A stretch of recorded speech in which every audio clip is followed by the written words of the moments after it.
നമ്മൾക്ക് ഓരോരോ ശീലങ്ങളുണ്ടല്ലേ? ഈ ശീലങ്ങൾ എവിടെ നിന്ന് വരുന്നു എന്ന് നമ്മൾ ചിന്തിച്ചിട്ടുണ്ടോ?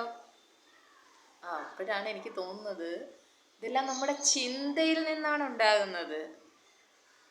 ചിന്തകൾ പിന്നെ വാക്കുകളാവും, വാക്കുകൾ പ്രവൃത്തികളാകും. ആ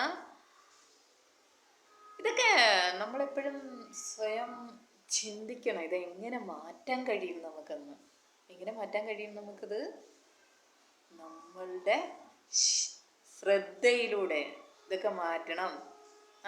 ഞാൻ ചിന്തിക്കുന്നത് നെഗറ്റീവാണോ പോസിറ്റീവാണോ, ഇതൊക്കെ നമ്മുടെ ശ്രദ്ധയിലൂടെ മാറ്റിയെടുക്കാൻ പറ്റും.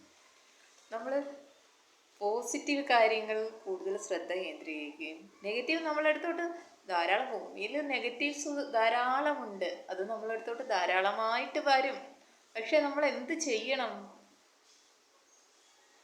പോസിറ്റീവ് കാര്യങ്ങളിലേക്ക് നമ്മളുടെ ശ്രദ്ധ തിരിക്കണം. അപ്പൊ നമ്മളുടെ ചിന്ത മാറും. ചിന്തയിൽ നമ്മുടെ വാക്കുകൾ മാറും. വാക്കുകളിൽ എന്താവും? നല്ല പ്രവർത്തികൾ ഉണ്ടാവും. അപ്പോൾ നമുക്ക് നല്ല ഫലങ്ങളും ഉണ്ടാവും. ബൈ.